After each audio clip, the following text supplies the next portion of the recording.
Let's talk about something that is, when you really think about it, a genuine everyday miracle. It's a feat of genius that every single one of us has pulled off, but we almost never give it a second thought. Let's dive in to the great language mystery. You hear a toddler say something like, "I broke it," and you can't help but smile, right? But get this, what you're hearing is not actually a mistake. It's a clue. It's this amazing piece of evidence that children are not just little parrots, simply copying what they hear from us. I mean, think about it. No adult runs around saying, "broked." So where did they even get that from? And that right there is the central mystery we are going to crack today.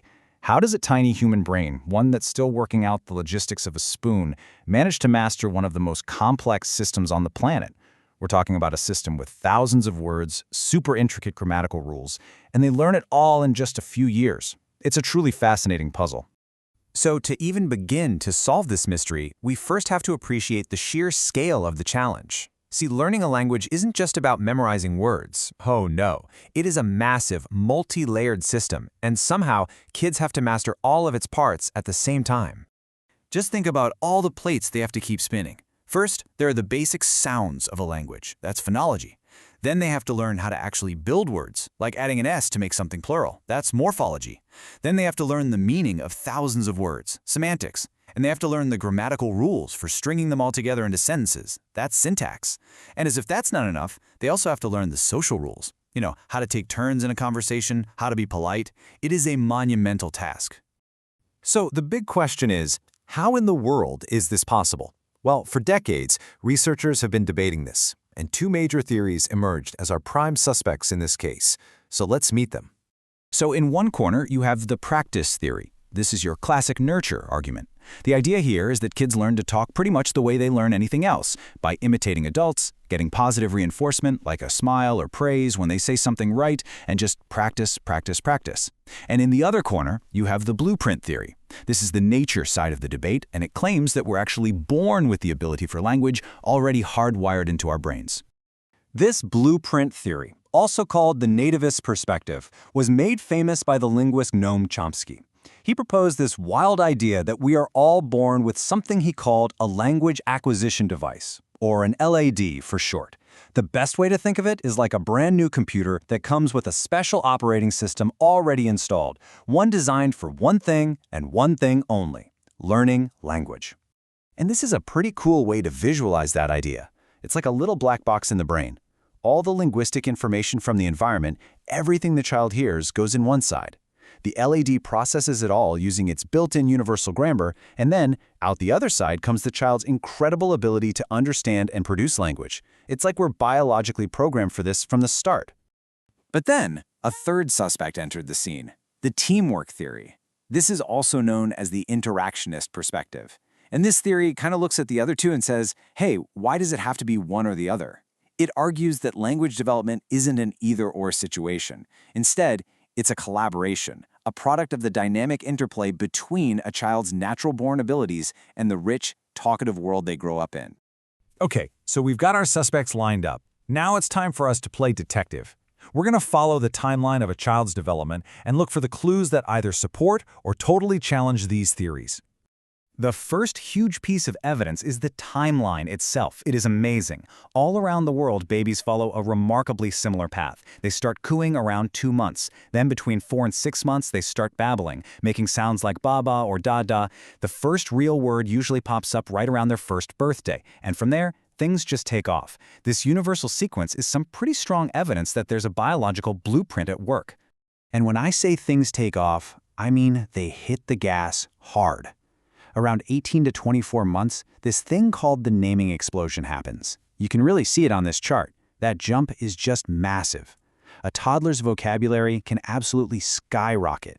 They go from learning maybe a few words a month to soaking up as many as 10 to 20 new words a week. It's an absolutely stunning pace. But here's the thing. Kids don't just collect words like stamps. They learn how to combine them. And how they do this? Well, this is where we find some of the most powerful clues in our entire investigation. Right around the same time as that naming explosion, children start putting two words together. You get these great little phrases like more milk, my ball, where daddy. This is called telegraphic speech. It's because, just like an old-fashioned telegram, it strips out all the extra, non-essential words and leaves only the most critical information. Now check this out, because this is probably one of the most compelling arguments for that blueprint theory. It doesn't matter if a child speaks English, Finnish, or Samoan, three totally different languages. Their first two-word sentences do the exact same jobs. They're used to demand things, to show something as theirs, to ask questions. This universal pattern across wildly different cultures is a huge hint that there's some kind of innate underlying structure for language in all of us. Okay, but just when you think the blueprint theory has it all figured out, here comes the plot twist. Remember I broked it? Well, that's a classic example of something called overregularization, and this is a giant problem for the simple practice theory. Because if kids only learned by imitating adults, they would never say things like foots instead of feet or good instead of went. So what this proves is that children aren't just copying us. They are actively figuring out the grammatical rules of their language and then applying them everywhere. The classic experiment that proved this beyond a doubt is the WUG test. It's brilliant. You show a child a picture of a made-up creature and you say, "This is a WUG." Then you show them a picture of two of them and you say, "Now there are two," and you just pause. Almost universally, the child will fill in the blank with WUGs. Now think about that. They have never heard the word WUGs before in their life. But they figured out the rule for making plurals in English, and they just applied it. They aren't copying, they are creating. Okay, we've reviewed the evidence, we've got the universal stages of development, we have telegraphic speech, and we have the critical clue of overregularization. It is time to bring it all together and deliver the final verdict in this case. So what do we really learn? Well, those universal stages strongly point to some kind of biological blueprint, but those creative mistakes, the brokids and the WUGs, prove beyond a doubt that kids aren't just mimicking us. This tells us the simple practice theory just doesn't hold up. The blueprint theory is powerful, but it's still missing a key piece of the puzzle, the rich social world that a child lives in. And this brings us right back to our third suspect. The interactionist model is the one that best fits all the evidence. It's not a one-way street. It's a continuous feedback loop. A child's growing brain influences their ability to learn language, of course, but, and this is the key, their linguistic environment, all the conversations and stories and questions from the people around them, feeds right back and actually shapes that development. The two are constantly influencing each other. So the mystery is solved. It turns out it was never nature versus nurture. It's a perfect partnership. Our brains come prepared with this remarkable readiness for language. That's nature's incredible gift to us. But that gift is only unlocked, it's only activated and fine-tuned through thousands of daily interactions with the people who talk with us, listen to us, and read to us. And that is nurture's essential role. Which leaves us with one final big thought.